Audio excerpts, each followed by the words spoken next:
Today, I take you on a whimsical exploration of the art of questioning everything. Prepare yourself for a mind-bending adventure where no assumption is safe and every so-called certainty is up for debate. Buckle up, let's dive into this delightful chaos of curiosity.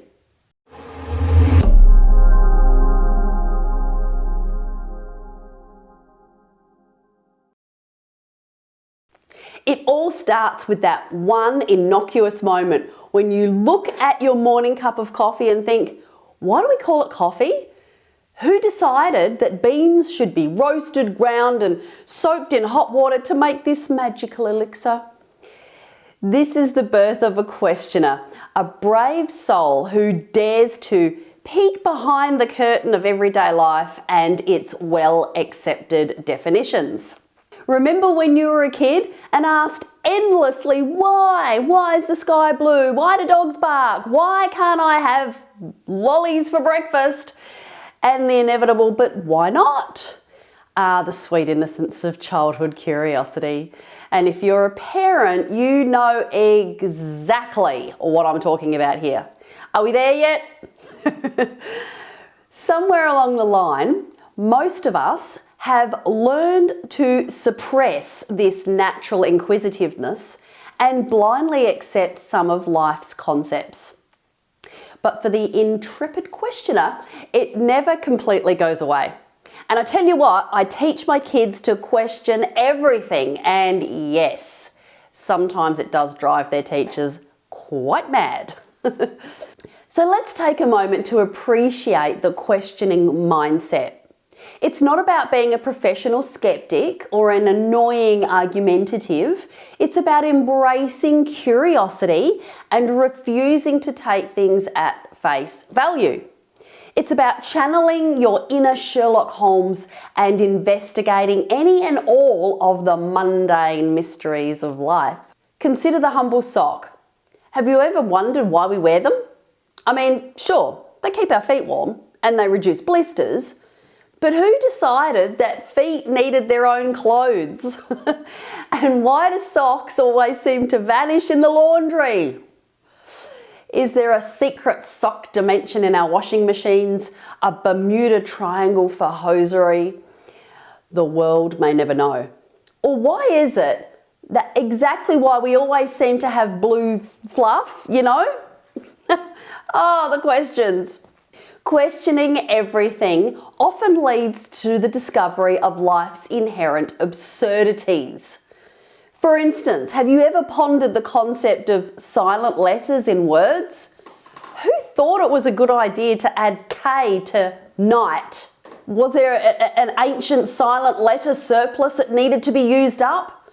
Imagine the meeting where that decision was made. All right, team, we've got an excess of silent letters this quarter. Any ideas on where we can slip them in? How about words like knife, gnome? Brilliant. Just ask any non-English speaker about the absurdities of the English language, and I live with one, so I fully understand the confusion and endless fascination. Speaking of language, why is phonetic spelt the way it is? Shouldn't it be spelt with an F and a K on the end to be truly phonetic? The irony is palpable. Questioning everything can make social interactions quite entertaining too. Imagine attending a fancy dinner party and casually dropping questions like, why do we use forks and knives instead of chopsticks? Or our hands for that matter? Watch as your fellow diners grapple with their deeply ingrained utensil biases. But let's be honest, most people accept these things as part of life without even considering to question them. And that in itself is a question. Interesting, right? Give this one a go at a wedding. Why do we wear a ring on our fourth fingers? And why do we throw confetti at the happy couple? Who came up with that? And what is the significance? You might get a few puzzled looks, and you may also spark some interesting and fun conversations. And speaking of interesting and fun, if you're loving my content and wish to see more of it, then hit that subscribe button below for more interesting and fun stuff. But let's get back to the absurdity, hey? In the grand tapestry of life, questioning everything adds colour and texture and, let's be honest, a little bit of fun. It keeps our minds sharp and our perspectives fresh. So the next time you encounter something seemingly mundane and perhaps even obvious to most, take a moment to question it. Why do cats purr? Why do we have to parallel park? And why is a building called a building when it's already built?